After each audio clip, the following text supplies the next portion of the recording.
All right, welcome, welcome, welcome to the Lifeline to Hope informational meeting.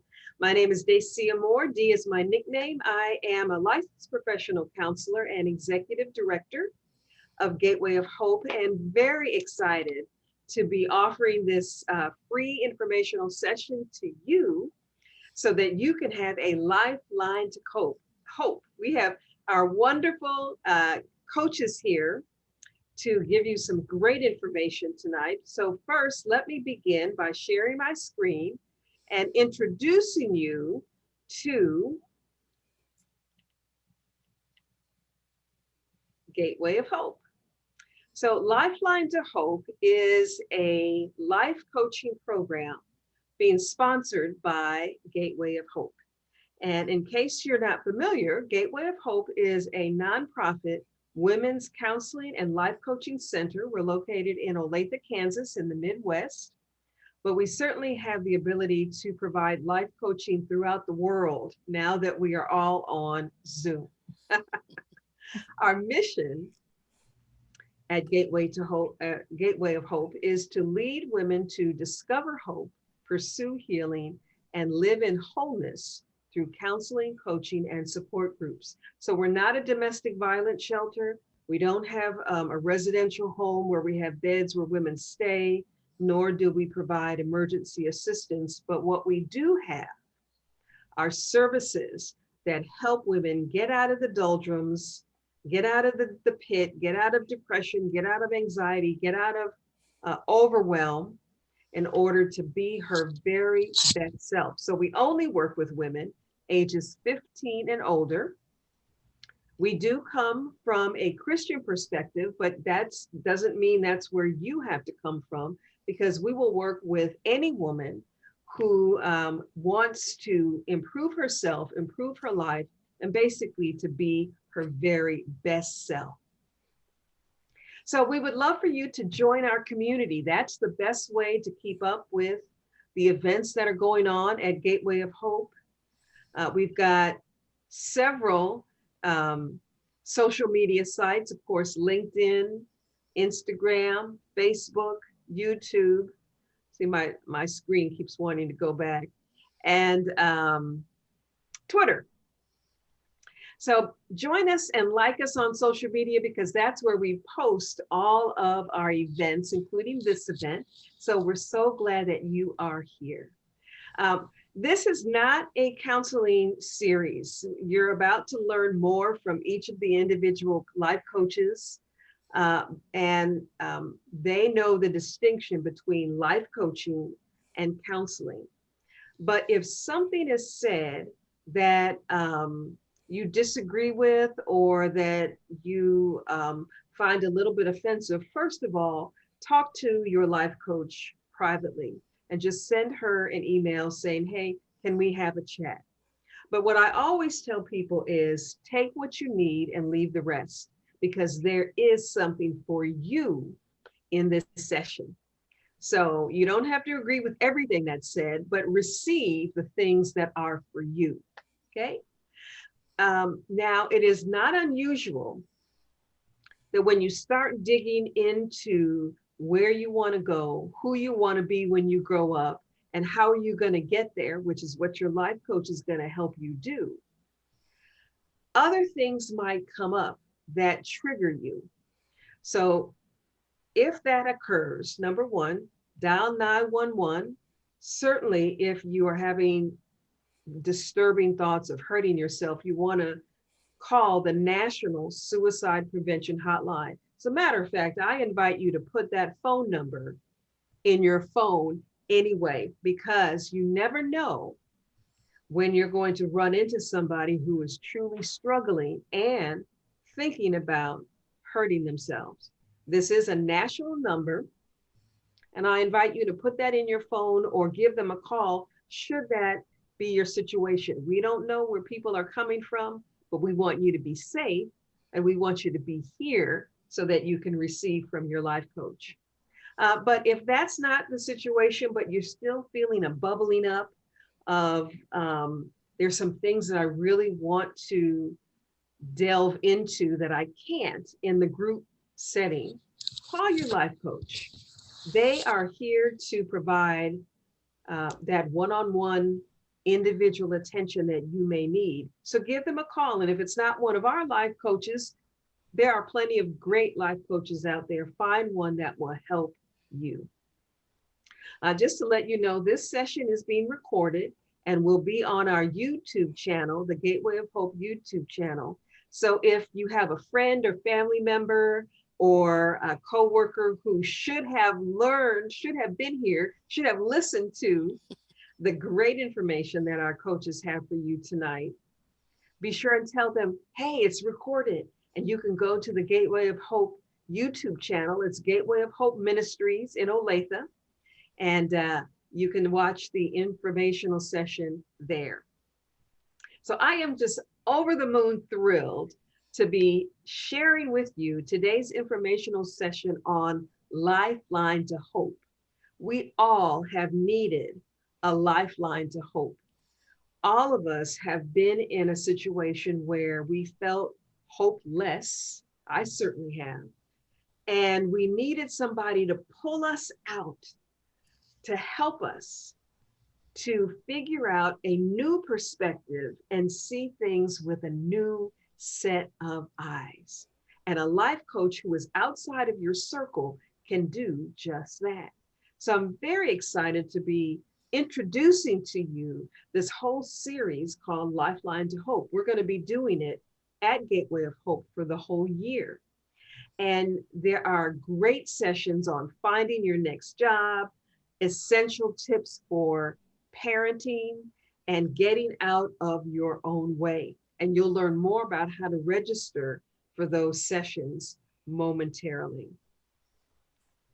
So that is an overview of the Lifeline to Hope program and the introduction session in terms of Gateway of Hope providing you with some hope, with some help, with some healing, because we want you to be whole.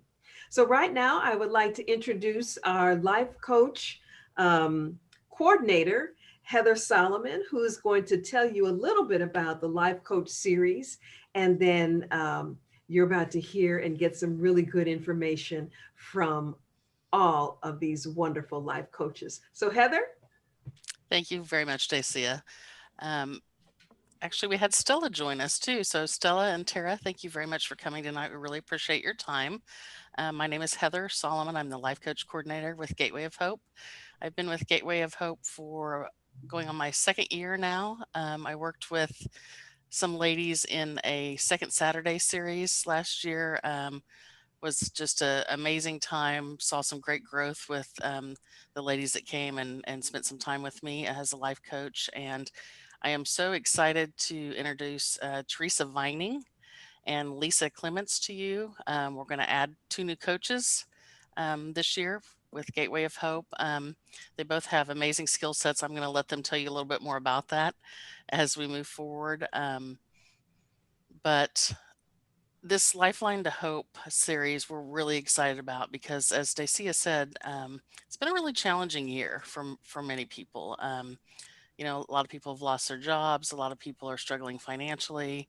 A lot of people, as parents, have had trouble because now all of a sudden the kids are home all the time, and maybe going remotely to school. So there's been a lot of challenges for people, and we're hoping that exactly what it's called, Lifeline to Hope. It'll be a lifeline to you to add some hope and maybe a little bit more happiness in your life as we move forward. So I am now going to turn it over to Lisa Clements and let her introduce herself and tell you a little bit more about what she's going to do. Outstanding. Thank you. I am going to screen share. And here you go. I like this picture better than the live video because it was like, I was prepared and sitting properly for it. And anyway, so can you see it all right? Okay, great. I see some head nods. Just a little bit about my background. I have spent the last 24 years in corporate America as a human resources executive. I have worked for companies such as Cerner, Accenture, Facebook, BarkBox, and have had the opportunity to live in Kansas City here, where I am now, as well as India, the Philippines, San Francisco, and New York. So it's been a great opportunity to see different working environments. And what I am excited to share with anyone who's interested at Gateway or through Gateway is how to position yourself for your next job.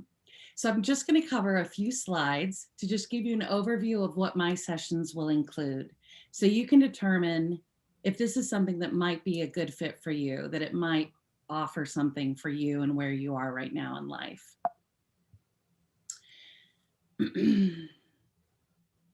So the first session I'm going to do is actually next Wednesday, 1 week from tonight. And I'm going to be talking about how you can confirm your job desires. So if you've recently lost a job, if you are in a job, but you're feeling unfulfilled and aren't quite sure you're doing the right thing, if you've been at home and are going to be returning to the job market,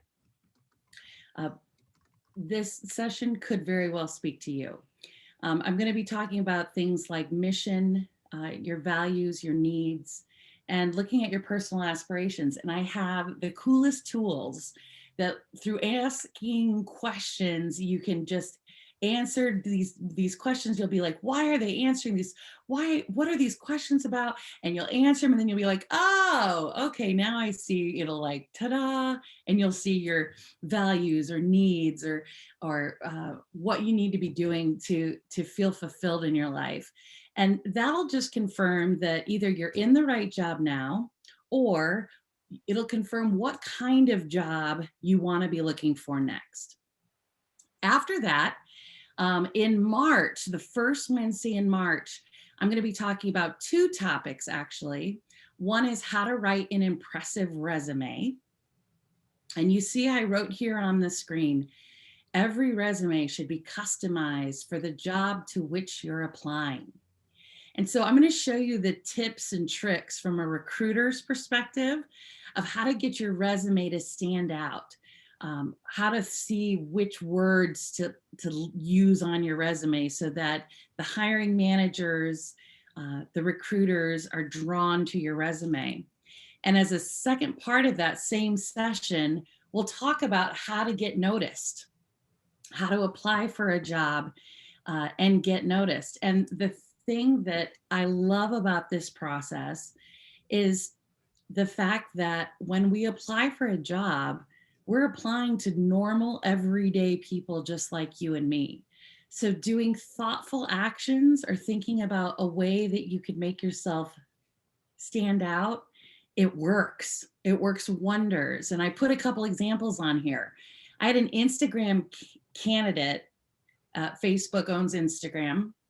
And so a candidate wanted to work for Instagram. And so he placed an ad for himself on Instagram.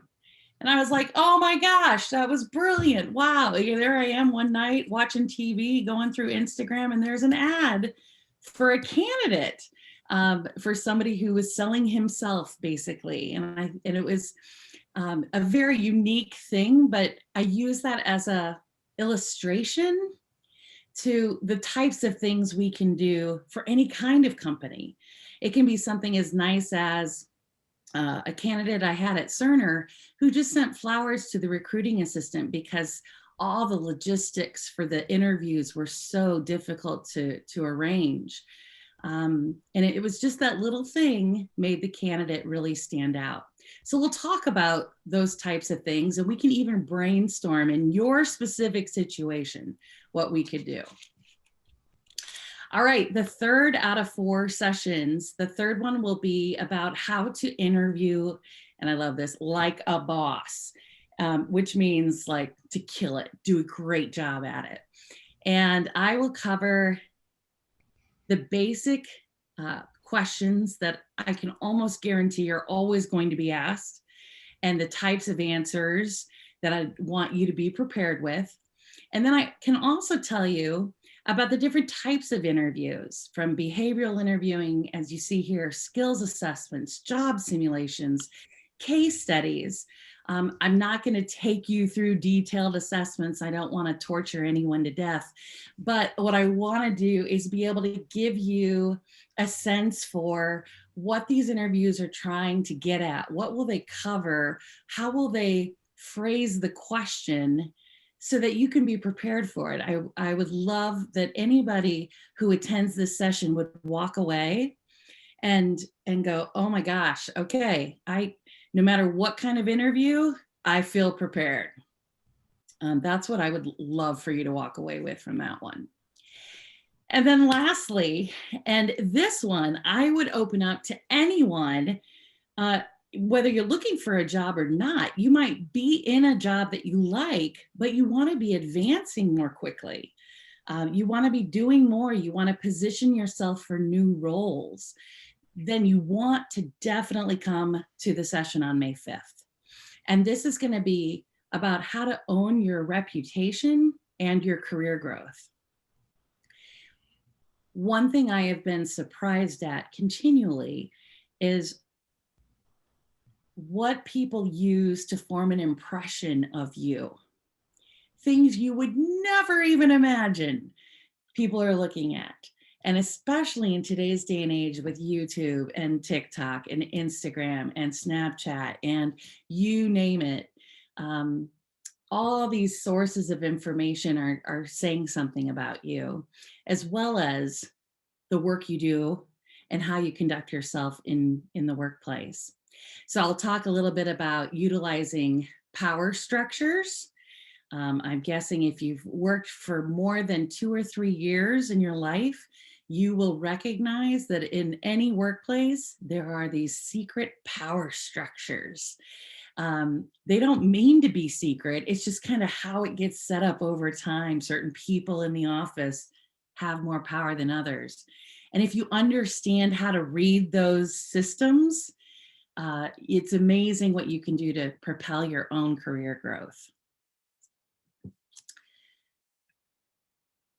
So with that, it should be back to me now. Is that right?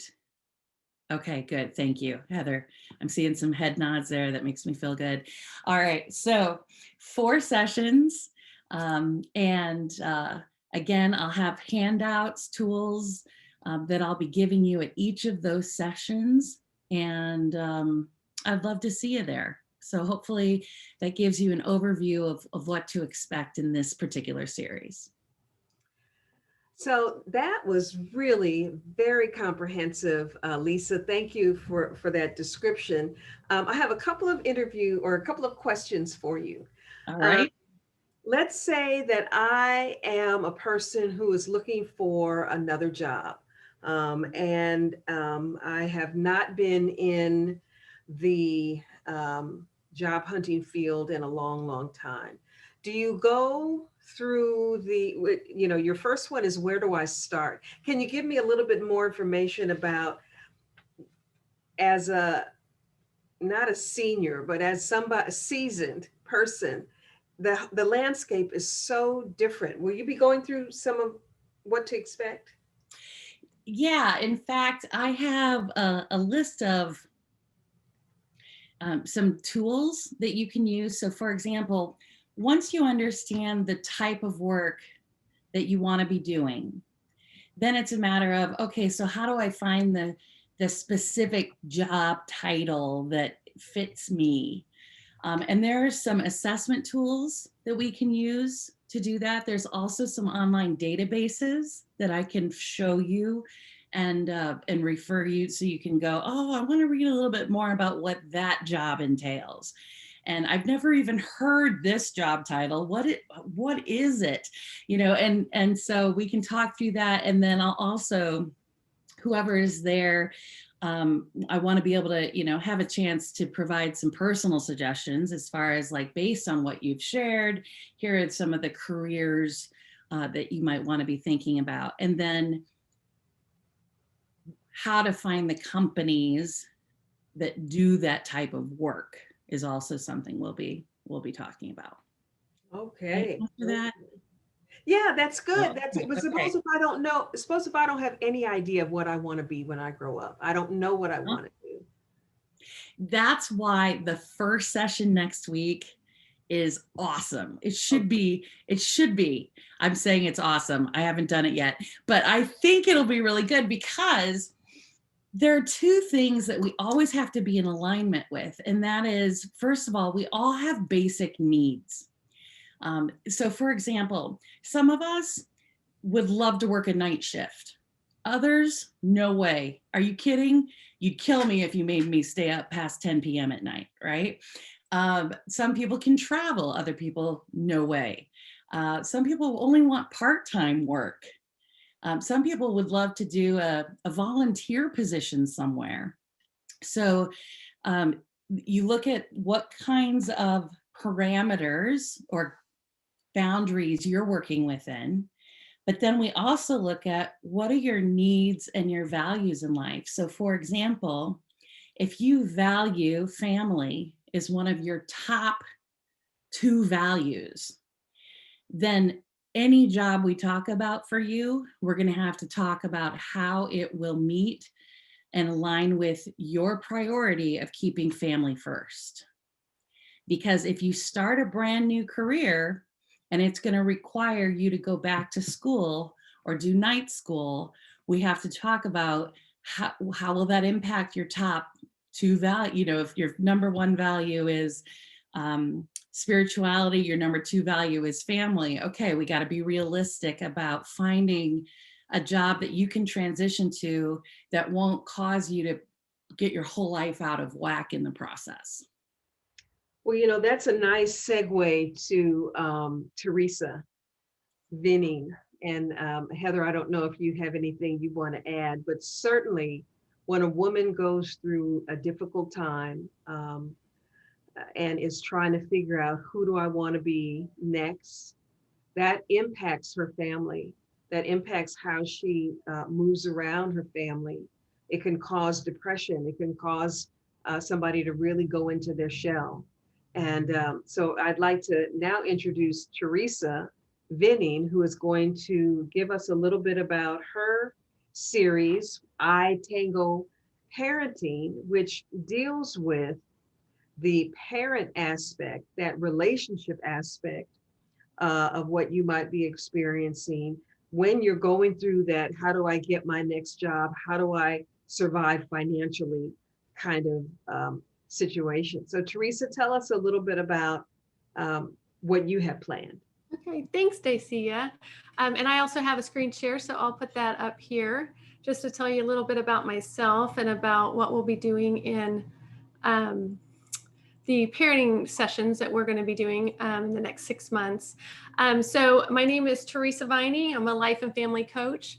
And just to tell you a little bit about my background, I've always really had a heart for families and relationships. And so I started out my career as a writer.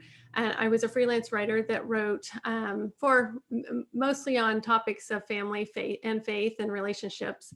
And I wrote for magazines such as Focus on the Family, Today's Christian Woman, Marriage Partnership. And I just really enjoyed getting into those topics, being able to interview the people for the articles and writing up articles that would help families.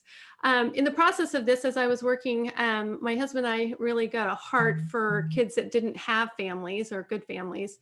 And so we decided to become foster parents, which was a decision that wound up really shaping our lives. And as we kind of entered doing foster care for kids that were in need of that, we just slowly, baby step at a time, because we weren't sure what we were getting into, but started welcoming kids into our home. And over the process of doing foster care, we wound up being foster parents for 20 years, and we had over 50 kids live in our house during that time that we parented for a short time.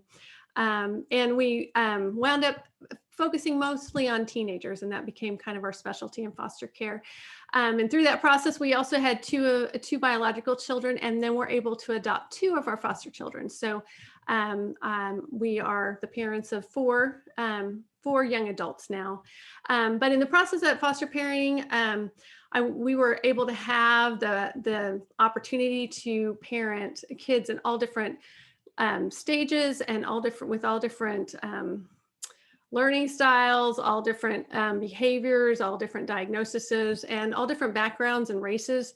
And it really opened my heart to all the different problems and challenges that parents face as they just, each kid is so different and has the different needs that they have to learn how to fill. And with all of that, with all those kids that we did have in our home, wound up that my biggest parenting challenge wound up being one of my own biological children, who really struggled with some learning disabilities and some rage, and really had some struggles as a teenager, especially. And that just going through that process on my own really helped me to understand what it's like to be a parent with those kind of struggles, and just how it breaks your heart, and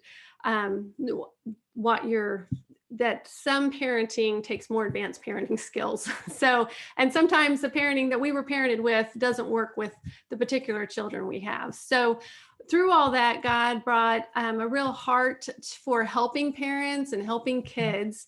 And I decided I wanted to be more hands-on in how I helped families, rather than just writing articles and books about parenting. I wanted to work more individually with parents to help them through those processes and use the experiences that I had to help others. So in that process, I went ahead and got my coaching certification and began working with parents one-on-one to help. And so now I work with both parents and teenagers to help them overcome the obstacles they have to reach their goals in their family. So that's a little bit about myself. Like Dacia said, I'm going to be doing a parenting series called iTango. And it's 6 essential traits for effective parenting. And I chose to do this series because all of us have different needs.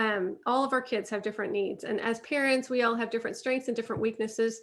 But these 6 traits, no matter where you're at, no matter what your kids' specific needs are, I found these 6 traits really help parents be effective no matter what the situation is. And if being able to grow in these areas really pays big dividends in your family life. So I always like to use acronyms whenever I can to make things easier to remember, because if you can't remember it, you can't apply the principles. So for this one, I chose the acronym iTango because parenting can be somewhat of a dance where we need to take the lead, and our kids will respond to the lead that we take. And the way we lead makes a ton of difference. So I use that acronym to help remember the words. And so the first session that we're going to do is going to be on intentional parenting. That's I in iTango. And I'm really excited about this because the intentional parenting is really the foundation that builds all the other parenting skills. Because if we're not intentional how we use our time and our energy in parenting, then we're not going to grow in those other areas. So the intentional parenting is being aware of where you're at, where you need to grow, where your kids need to grow, and being very intentional about making a plan for how you're going to get to where you want to go in your parenting, and help your kids grow to where they need to be as well. So a lot of times as parents, we're so busy, we don't have time to think about those kind of things, but to build that into our schedule, to be able to be more intentional and to be able to grow that awareness and to be able to make a plan, and then to be able to make a strategy to follow through on that plan, which is usually where we fall down in our intentional parenting. So a lot of times I'm talking to, they're like, okay, I've tried making goals, they don't work for me. And a lot of times that's because we are trying to make goals according to somebody else's personality style or somebody else's goal plan. And we each have to find a goal setting strategy. And sometimes I don't even like the term goal setting. A strategy, because all goal setting is to deciding where you want to go. So it's making a map to where you want to go and then figuring out how to get there. And so we're going to really tackle that in this first session, and finding out, exploring where we're at, where we want to go, and how we're going to get there, and then how to keep ourselves on track in the meantime to make sure that we don't forget that plan in the hecticness of the day. So that will be the first session. The second one, which will be in March, is going to be on tenacious parenting. And this is something that I really learned in parenting my son through his high school years. Had some really, really hard things we had to go through.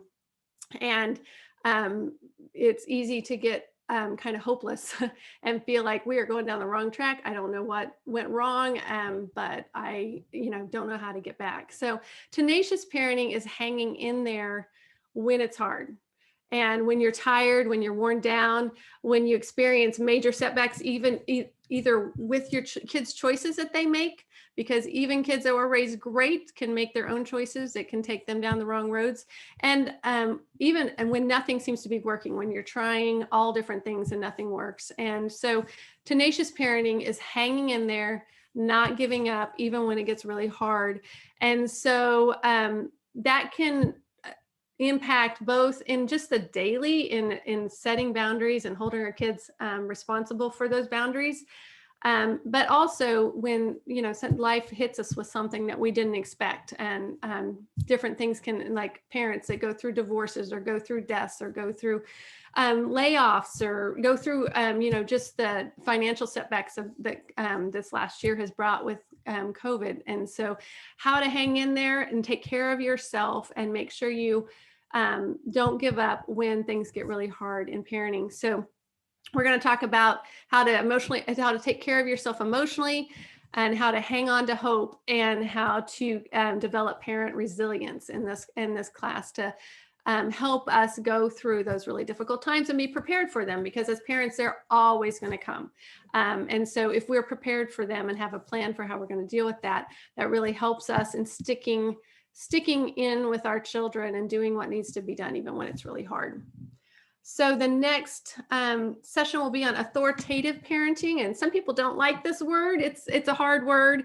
Authoritative parenting isn't to be confused with authoritarian parenting. There's a difference. And authoritarian parenting is when we are just focused on trying to get our kids to obey us and toe the line without grace. And authoritative parenting is when we draw those boundaries for our kids and hold them accountable, but also take care of their emotional needs.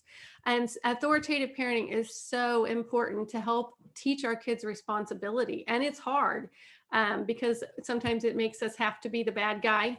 It makes our kids mad at us, but it's so important to help them learn to be successful adults and to learn to be able to do their responsibilities without being nagged. It combats where a lot of parents today, I talk to a lot of parents who have the 20-something kids who are not growing up, who are, in that kidult stage where they want to be perpetual adolescents and live in their parents' basement and not take on those adult responsibilities. And that authoritative parenting where we set high expectations for our kids, where we teach them responsibility and we hold them accountable, can really help prepare them so that when they get to that time of life, they're ready to take responsibility for it. So in this session, we're going to talk about identifying healthy boundaries and giving tools and techniques for how to hold kids accountable and enforce those boundaries in some creative ways, even when you have really difficult children. The next session will be on nurturing parenting. And that's really going to focus on all of parenting is built on connection. And that relationship that we have with our kids is what allows us to speak into their lives. And so that connection is so important. And it's important to build throughout their lives when they're young and in elementary school, when they're in high school, and even as they launch into adulthood. And that connection will change what that looks like, but it's really important to keep that connection strong. And so this session is really going to talk about how that understanding our children and understanding their unique differences, being able to understand their interests, to understand their personalities, to know their love language and know how to speak to them. Because sometimes it's so, and when I'm speaking with parents, it's so hard because sometimes they're trying to love their kid and their kid even might be trying to love them back, but they're just missing each other. They're just not understanding each other's language. They're not understanding what the other person is doing in the relationship. And so there's a lot of misunderstanding, especially in the teenage years. And sometimes in the teenage years, the kids don't even seem to want a relationship. And so we're even going to tackle that in this session on how to connect with our kids when they don't even seem to want that connection. So we're going to talk about a lot of tools to help us connect. We're going to have some assessments on how to understand our kids and their personalities, and then also just talk about how to make emotional deposits into our kids' lives so that we can earn that right to speak and that they will listen to us, and how also to use emotional bids. And even a lot of times that has really helped in my family to even explain those emotional concepts to my kids, and so that they can understand. And so then I can even use that language when, when I try to make an emotional bid and they ignore it or react negative. I'm like, hey, that was an emotional bid, so that they can understand where I'm coming from on that and start analyzing their own behavior and seeing themselves as a part of that relationship, where how they react, it's not just, they can't just react however they want to, because that's going to impact the relationship and the connectiveness. So just to be able to talk through those things with kids and help them to start taking steps into taking responsibility for connection and the relationship themselves is really important. So then the next one we're going to talk about is gracious parenting. And gracious parenting is characterized by kindness, courtesy, generosity, gratitude, grace, and forgiveness. And all those words are just so important in how we treat our kids. And a lot of times we give those kind of behaviors to friends and guests, but we don't think of giving those kind of how we're treating to our kids. So just talking about how we can parent our kids with gratitude and with forgiveness and with grace and with kindness and with just in the way we treat them and the way we model, and how we don't necessarily need to give up gracious parenting to be authoritative and give them those boundaries and those, but we can have both, and we can do that in a way that models that graciousness for them and teaches them to be gracious in their lives. So, and we're really going to focus in on how to build those into our lives in a way that we can hold to those even when it's hard, and even when we're really frustrated and with the busyness of life. So we're going to talk about gracious parenting, and then the last one is optimistic parenting. And this one is so important. I think sometimes when our kids are especially when they're getting ready to launch, one of the biggest things they need from parents is our optimism, that we think they have what it takes to make it, and they need to understand that from us, and they need to hear that from us, even when their behavior doesn't necessarily line up with what we're wanting to see in them. We need to be able to communicate to them that through our words and our actions, that we think that they have what it takes, and that we trust that with God's help, they'll find the right path. And so this session is just really going to key into that and teach how to have optimism and to model faith, and to do that despite the circumstances, to help teach them how to do that in their lives as well, and teach them to have that resilience and have that optimism and be able to get back up when they're knocked down, and even when things look really bleak, to realize that there is still hope. So that is the 6 sessions. And I just like to really encourage parents to take a look at those 6 characteristics and just think for a little bit on, okay, which one of these am I feeling like I'm pretty strong in? And which one do I feel like I need to work on the most? And just take a look at those. I would love for parents to join us in this session. It really takes a balance of these 6 traits. You can definitely go too far on one side or the other, and it really takes a balance. And so I just hope that you'll be able to join us for all 6 sessions. So Teresa, this really is an excellent overview. And any parent can attend this, not necessarily a parent who is struggling with an employment issue or reduction in hours, but really just a parent who might be fine on the employment side, but is having some difficulty with the parenting. Yes, definitely. And what I really like about this series is that no matter how long you've been a parent and no matter how good a parent you are, there is always room to grow in these areas, and growth in each of these areas makes, just really pays off, and you can tell a big difference in families when you work on these areas. Excellent. So what is the best age range? What age range are you really targeting for this series? Or is there one? I think that this series is really focusing on the parenting skills and mindset, and so it really can work for parents of all ages. It's not really focusing on specific techniques. Now, of course, there will be specific techniques for different ages of our kids that there won't work as well.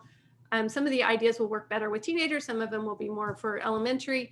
But I think no matter what your age of kid, if you have the younger kids, your kids are going to be in that next stage sooner than you know. And so just sometimes getting that information early and having that mindset early and kind of looking ahead at, okay, this is what's coming next. So really, I don't think we're going to be focusing on necessarily one single stage of parenting, but I do think it will be especially helpful for older elementary to teenagers, because that's a lot of times where these kind of struggles really start raising their heads in our families. Well, at Gateway of Hope, we have a prayer group called Praying for Your Adult Children.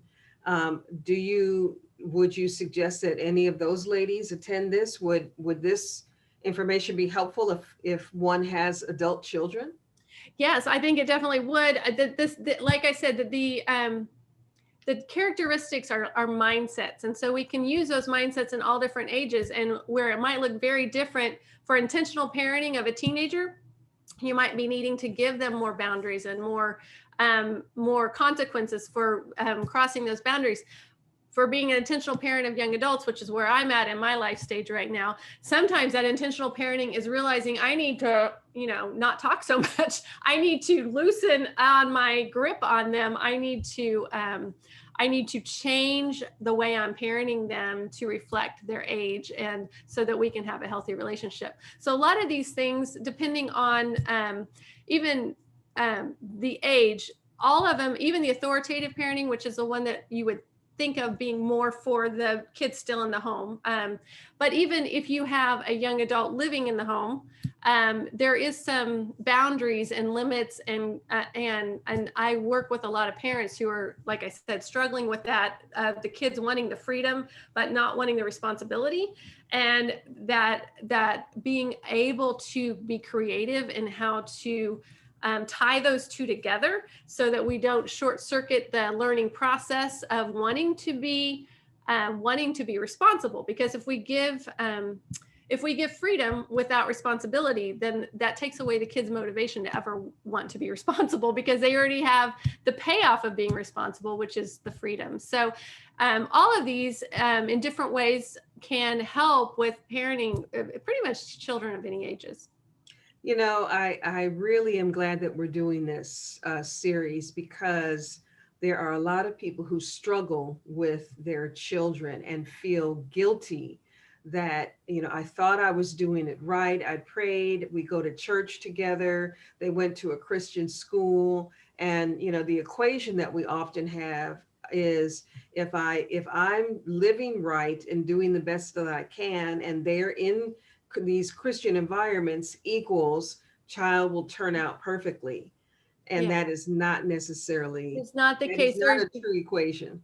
There's no formula in parenting. And I want, in all of my parenting workshops that I do, I really don't want to communicate that there is a formula. We can learn skills and we can always improve, but there is no guarantee. And that's something that I found with my own son, because I was taking in extra kids. I was raising these foster kids, and people were giving me a lot of feedback. Oh, you do such a great job with these kids. And then my own son went off the rails.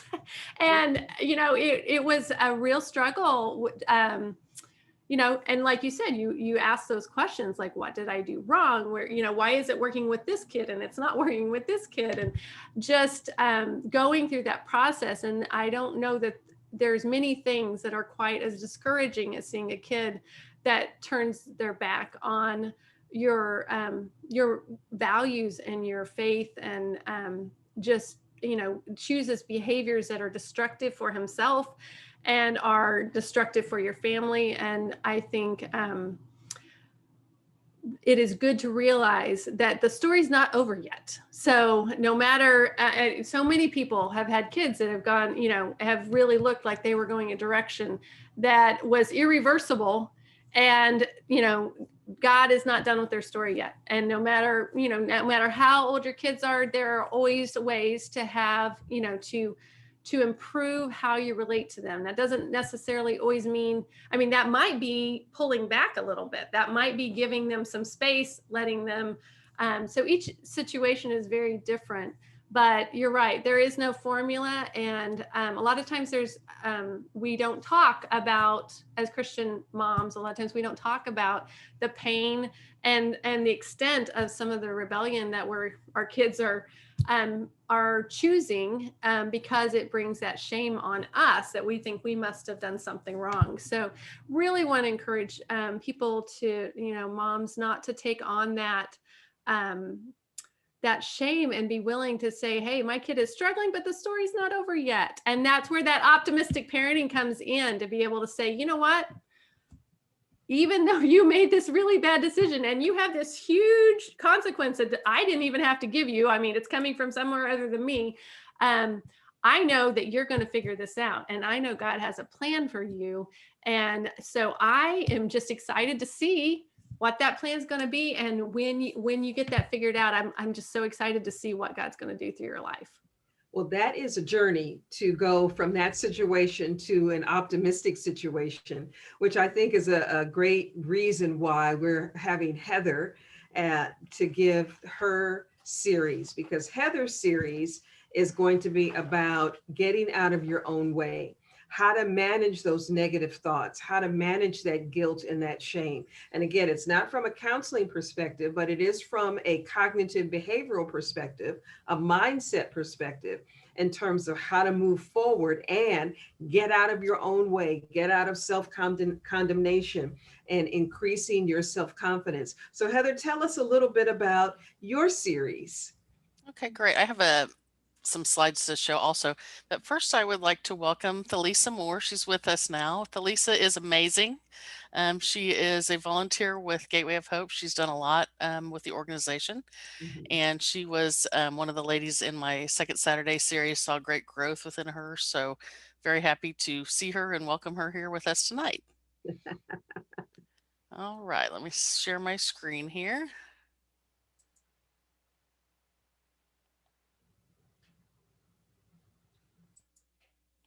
There we go.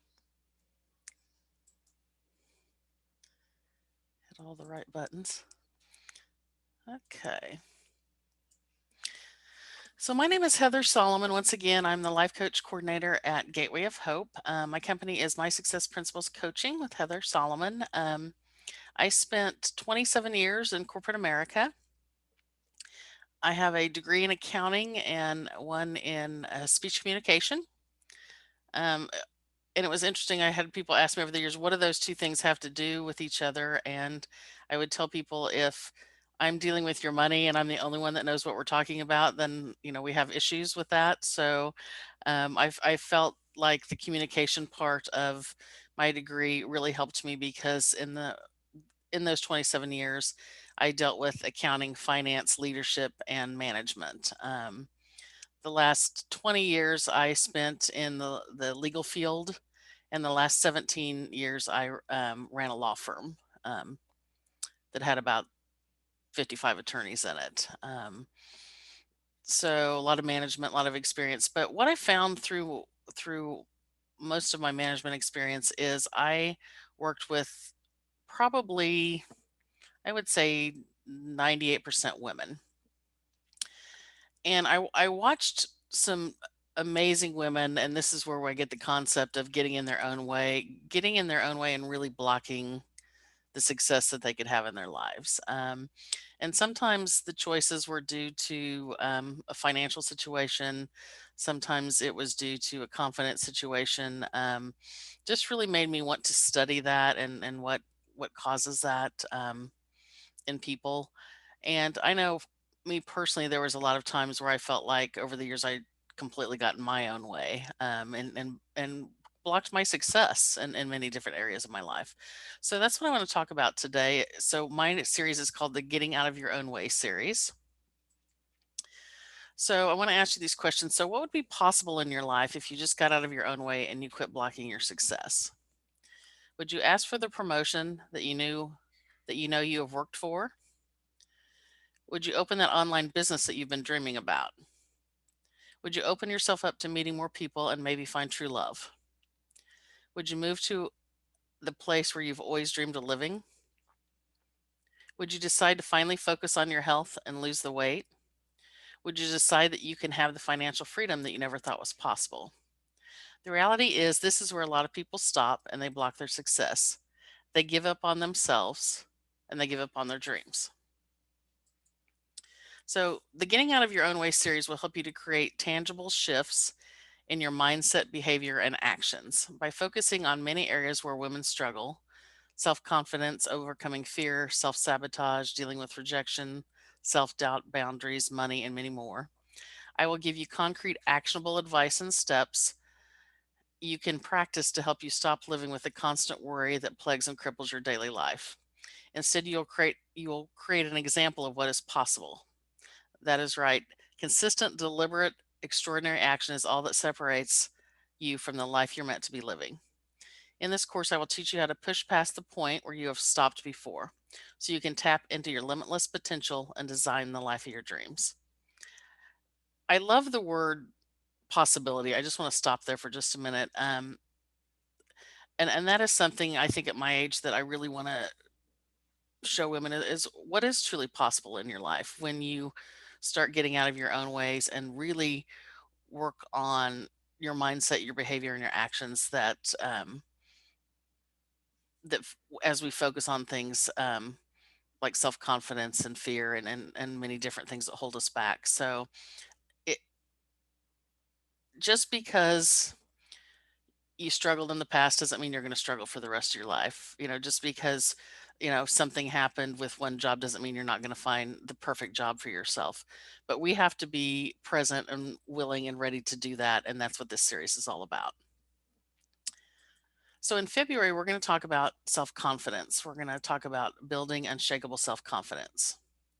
So self-confidence is one of those things that ultimately determines whether you're going to be highly successful in your life or not. When you look at people who have a genuine self-confidence, you know that they either have created or they're about to create something amazing. So how does it work, and how do we gain unshakable confidence in ourselves? So that's what we're going to talk about.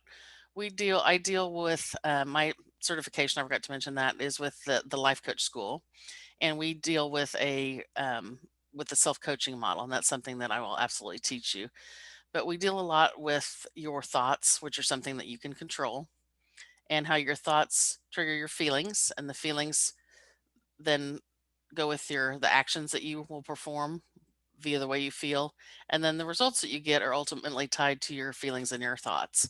And we're going to go over that through this course. But the ultimate goal for this one is I want you to, if you are somebody that really struggles with self-confidence, because if you look at what Teresa and Lisa are both teaching, if you're coming to Lisa's courses and she's showing you how to get a job, but you're really struggling with self-confidence, that's going to be hard for you. And Teresa, as a parent, if that's something that you struggle with, is your own personal self-confidence, you may have some struggles with some of the parenting that you do. So we just want to kind of build you up from here and remove some of the boundaries that you've set up for yourself, and move forward so you can, as I said earlier, you can create the life of your dreams with this. So in March, we're going to talk about fear, overcoming fear. I want to explain exactly how fear works, why we're afraid to do important things in our lives, and how you can use it to your advantage instead of letting it control you. Um, everybody's afraid of something, and a lot of us absolutely let that stop us. We're afraid, someone's going to tell us no. We're afraid that to go for that job because, I'm never going to get it. We're afraid to go out and ask that person out on a date because, you know, what if they say no? So we're going to talk about fear. We're going to talk about your mindset and how what your thoughts are about fear and how we can start changing some of those, so you can stop letting fear be one of the things that controls your life and you can start using it to your advantage instead. In April, we're going to talk about self doubt, breaking the habit of self doubt. So, one of the most common misconceptions that about highly successful people is that once they reach a certain level of success, the work is over and they don't doubt themselves any longer, like we do personally. The reality is, successful people have to deal with even higher amounts of self doubt. They're simply better at managing it. Whether we decide to move to a higher level in our lives, we're always going to be plagued with self doubt. Unfortunately, many of us will avoid going to another level just to escape that discomfort that comes with it. So, there's really four areas that come in place with self doubt that we're going to talk about in this program. I am someone that thought I had a highly successful coach that I was working with. And I remember asking him one time, I said, so, you just don't ever doubt or worry about anything anymore, I would assume. And he just laughed at me. He said, oh, of course I do all the time. He said, just like this is, I just manage it better. I've learned that I can't let that stop me. Of course, I have doubt when when I'm launching a new program or when I'm, trying to get new clients. He said, of course I'm going to have doubt, but he said, I just do it and move forward anyway, because that's where the success comes from, actually breaking through that self doubt. So we're going to work on that and help you break your habit of self doubt. And in May, we're going to deal with rejection, strategies for dealing with and managing rejection. Um, Most of us are constantly trying to get approval from others, and we do everything we can to avoid the opposite, which is rejection. This creates a serious issue for those who seek growth, create, and evolve to another level. They spend a lot of time doing nothing that could get them any disapproval or rejection, especially social rejection. And we're probably going to talk about judgment and other people's opinions in this, as we talk about rejection, because I think those all kind of go together. Rejection is something, one of the reasons a lot of people won't go out and go for the job that they really want is they kind of quit ahead of time. They're afraid they're going to get rejected before they even start, so they don't even go there. So rejection is hard. It's hard for everyone, but it's something that absolutely can be managed. We just have to give you some skills and tools on how to do that, and that's what we're going to do in the month of May. And then let's see, in June we're going to talk about self sabotage. Kick self sabotage and take control of your life. Self sabotage is a way that we react to our emotions. It's something we do to ourselves consciously rather than something that just happens to us, and it comes from a place of fear. Um, we will take a look at 3 different ways that you may be sabotaging yourself on a regular basis and how you can figure out exactly why you're doing it. Um, One of the ways I realized over the years that I sabotage myself a lot is procrastination. Whenever I get fearful or something, or I don't think I'm going to succeed at something, a lot of times what I would do is I would procrastinate doing a paper or putting out something on social media or doing a report or something like that. And it's almost like failing ahead of time, type of thing. So we're going to talk about some of the ways that you may be self-sabotaging yourself and how we can look at your mindset, some of the thoughts that you're having about that, and hopefully help you to kick self-sabotage and so you can take control back of your life.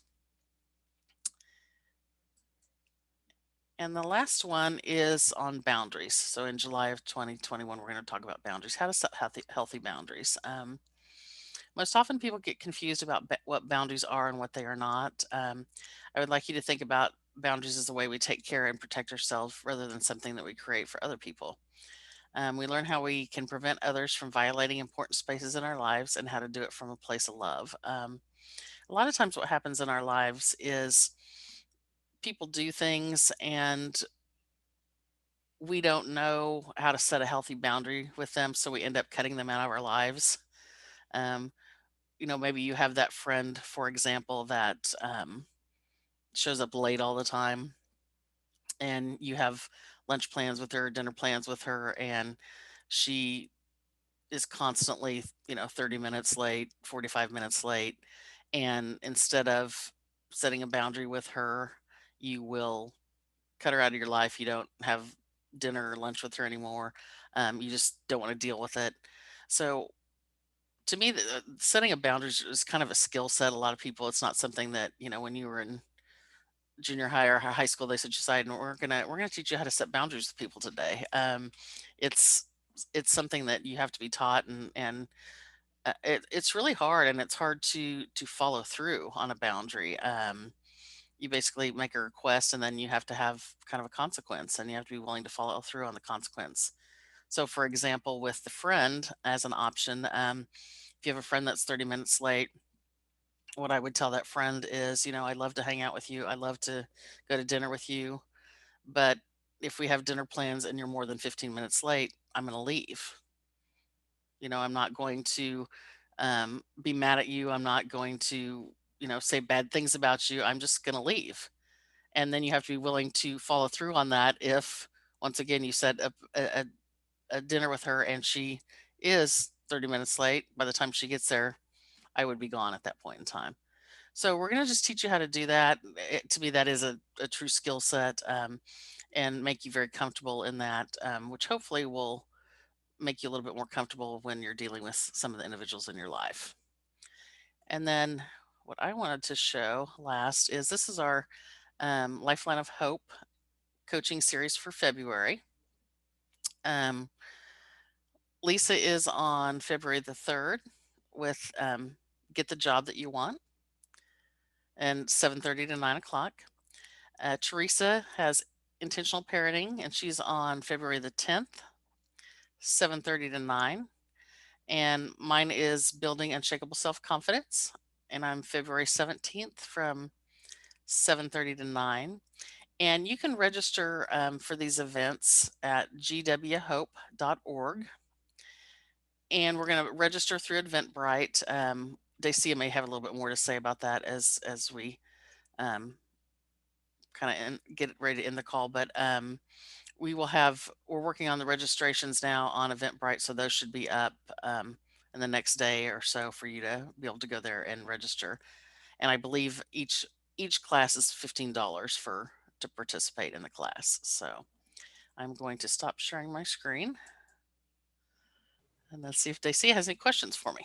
Well, that's excellent, Heather. And I tell you, are you going to be using, or can you talk to us a little bit about how you're going to help women to develop self-confidence? Are you going to be using some assessments? Will you have some reading assignments? Is it going to be kind of interactive? And I guess really this is a question for Teresa and Lisa as well. Are there going to be is there going to be some interaction? Yeah, I love the interactive. I think hopefully Felisa would tell you after working with me. I love for there to be discussion and people to get involved, because I think, I always tell people I want you to share at the level that you're willing to share. Some people aren't comfortable with that, and that's totally fine. But I think by you speaking up, you're always helping someone, because there might be that one person in the room that isn't comfortable stepping up and saying what they want to say, but maybe someone else will bring up a problem or something that they're having, and they can learn from that also. So yes, there will be a lot of interaction with the classes that I teach. Yeah, and Dacia, I really like to include a lot of exercises and hands-on things during my sessions, so that when you come away from that session, you come away with some things for you that are specific for you that you can work through in the session and then apply immediately after the session. Okay. Yep, I would say for me, most of the tools are going to be like a PDF handout format. And then there'll be something that anyone who's there can open up on their own computer screen, but then we'd talk through or actually take time to do so we could review the results together, so that they'd actually come away from the session having something done that they didn't have done before the session. Okay, all right. Well, I am going to invite our participants to think about any questions that they have and put those questions in the chat. I'm going to share some details right now, but as I'm sharing the details, if you have questions, you can either put the question in the chat or you can just put your name in the chat and I will know that you have a question, and then you can unmute your mic and ask the question yourself. So very quickly, I'm going to share the screen just to give an overview of the Lifeline to Hope program. So you heard, okay, so let me just roll through this. I apologize, but it shouldn't take but a second. All right, so you heard from our wonderful life coaches. And beginning in February, Lisa is going to take the first Wednesday of every month. So if you like the Get the Job You Want with Lisa, you will be meeting in that group once a month for the first Wednesday of every month. Teresa is going to be doing the second Wednesday of every month. And then Heather is going to be doing the third Wednesday of every month. So you can decide to go to one series, one strand is what I'm calling them. And you'll have from February to June for Get the Job You Want with Lisa once a month. So you'll have plenty of time to do the work that she's going to give you and then report back with some activities. The same with if you attend Teresa's workshop, you'll have a month to work on some of those parenting activities, which is actually a great amount of time because then you could really come back to session number 2 with information on how it went and what went well and what didn't. And then of course, session number, the third strand, Getting Out of Your Way, is the third Wednesday of every month. And that's with Heather. And that also gives you an opportunity to try the skills and the information that she's going to share with you and then bring it back that following month. So you can do one strand once a month. You can do 2 or 3 strands. You can do the whole kit and caboodle. So that would mean that you, at every Wednesday from 7:30 to 9, you are having a life coach, or you're participating in a life coaching group. So again, the 3 strands are once a month. They're actually for 5 months: February, March, April, May, June, 5 months. So that's a typo. Strand number 1, Get the Job You Want. Strand number 2, iTango Parenting. Strand number 3, Getting Out of Your Own Way. Or I think you have a new title for it, but it's with Heather. The investment is $15 per session, or $75 for one strand, one whole series. And if you have some questions about that, you can always give me a call. So these are the dates for Lisa. February 3rd, these are the first Wednesdays: February 3rd, March 3rd, April 7th, May 5th, June 2nd. The second Wednesdays, these are the dates with Teresa, beginning in February, ending in June. And then with Heather, these are the dates for Getting Out of Your Own Way from February to June. The fourth Wednesday you have off. And so you can, again, go to one strand, or you can do all of them, and you'll still have time to breathe and to jump back in that following month. So how to register is on Gateway of Hope. We are preparing that registration form, and it should be up in the next few days. So that's why you need to connect with us on social media, because that's where we are going to announce the opening of the registration for the Lifeline to Hope, because we want to be a lifeline to hope. So now I'm going to open it up to our participants. Does anybody have a question or a comment?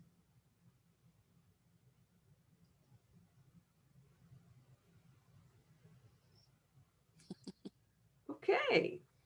Well, if you do, be sure and just jump it up to the chat. But I think that it really, you got a good overview today of each of the sessions, each of the series. And I tell you what, there is nothing like going through and journeying with like minded people, being led by a professional life coach, so that you can, number one, realize that you are not alone. You are not crazy. It's not just you. Other people are struggling, and that is the benefit of the group.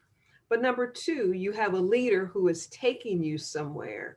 So you may have an idea of where you want to go, or you might not have any idea. But doing it in community, as women, we are relational. We like to do things in community. And this is an investment in yourself. This is an investment in your future, and this is an investment in your family. Because as you get better, you become a better woman, a better mother, a better spouse. As you get healthier, those around you are healthier, and you either have better relationships, or you decide that that relationship is not a healthy relationship for me, and you make a decision to step back. And not to mention relationships at work. So all of this really folds nicely together. So that is all we have for you this evening. Do any of the coaches have any final words that you want to say? Heather, Teresa, or Lisa? I would just say really quickly, thank you very Mhm. much for your time tonight. We really appreciate it. And we have some great things in store for you. So we hope we will see you. And the other thing is, if you have a friend out there, one of the things I found in my management is women are absolutely amazing, but most of the time we don't feel like that. Most of the time we feel like we are struggling and we can't get it all done. And just to be able to have an outlet where you can learn some new skills and figure out new ways how to deal with some of the struggles that you're having in your life it is so incredibly powerful. So if you know of a woman that you think could really use this, please send her to gwhope.org for the registration and tell her a little bit about what you learned tonight. We would really appreciate that. Absolutely. Lisa, you had something you wanted to say? I do. I was just going to say, thank you. I enjoyed the presentation. Sorry I was late. I was in Bible study. So, but I want to say I was a part of Heather's group, the Second Saturdays group, and I can honestly say that that was a very worthwhile class and sessions. Each session, you like, okay, can't get better than this, and then the next section get better, and the next session get better, and there was a lot of interaction, and there was laughter, there's tears, there's growth and learning. So I encourage all the women to be a part of any of these classes. Any of these classes can help your learning, your growth, and just help build your life and give you encouragement along the way. You And I know, enjoyed all the presentations tonight. absolutely. Now we are, I'm in Kansas City, Missouri. We're in the Midwest, as I mentioned to you earlier, and we are going to the Super Bowl. The Chiefs are going to the Super Bowl. How many, Yay! how many coaches do the Chiefs have? There is value in having a coach come alongside you, somebody who is outside of your circle, who can look at and listen to you and give you suggestions that you had not thought about.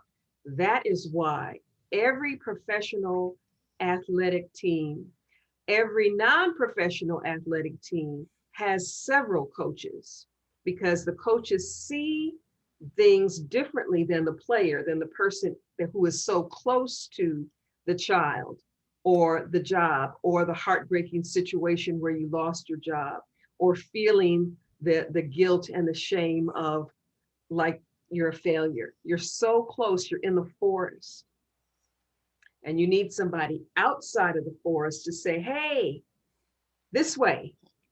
And you need an accountability partner to say, okay, did you do your homework? Are you moving forward? because we are prone to drift, to procrastinate, to not do the things that will help us get to that next level. So again, we are recording this session.